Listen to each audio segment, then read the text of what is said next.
যেই কথাটা বলছেন ওইটা বলেন, আগে যে সেন্টেন্সটা বললেন ওটা একটু আবার জোরে বলেন। এখানে আসেন, আপনার পরিচয় আগে দিয়ে বলেন। আমার নাম এনামুল কবির রূপম, আমি চ্যানেল আইয়ের স্পেশাল করেসপন্ডেন্ট। মাননীয় উপদেষ্টার কাছে আমার প্রশ্ন যে আইন শৃঙ্খলা পরিস্থিতির আস্তে আস্তে উন্নতির দিকে যাচ্ছে। থানার ওসি বদল হওয়ার পরে মোহাম্মদপুরেরও আইন শৃঙ্খলা পরিস্থিতির খানিকটা উন্নতি হচ্ছে এবং সীমিত লোকবল নিয়ে ডিএমপি কমিশনার আইন শৃঙ্খলার উন্নয়নে সব কাজ করে যাচ্ছেন, কিন্তু একটি মহল নৈরাজ্যকর পরিস্থিতি তৈরি করার জন্য ঝটিকা মিছিল সহ অন্যান্য আয়োজন করছে। এটা কেন ঠেকানো যাচ্ছে না মাননীয় উপদেষ্টা? আপনার অনেক অনেক ধন্যবাদ। দেখুন, আপনি একটা দেখছেন ভাই কিন্তু ভালো কথাটা বলতো যে কিন্তু মুখ দিয়ে একটা খারাপ চলে আসছিল, যেহেতু অভ্যাসটা দূর হতে কিন্তু অনেক সময় লাগে। আরেকটা হলো এই যে যেটা ভাই যেটা বললো উনি সত্যি কথাই বলছেন, কিন্তু ঝটিকা মিছিলের কিন্তু সংখ্যা কিন্তু কমছে।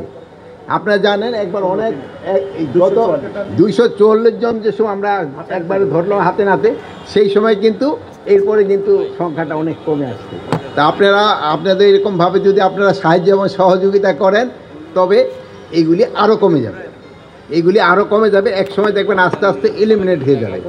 আর অপরাধের সংখ্যাও কমছে। আর একটা হলো যে ইলেকশন মুডে সবাই চলে আসবে, সেই সময় এই অপরাধগুলি কমে যাবে, কিন্তু সেই সময় ধরনের প্রসেশনগুলি বেড়ে যাবে, যেহেতু সেই সময় বিভিন্ন দল তাদের পার্টি প্রসেশন করবে। তবে আমি সবসময় বলি ইলেকশনের জন্য তো কয়েকটা অর্গানাইজেশনের সবচেয়ে বেশি কাজ।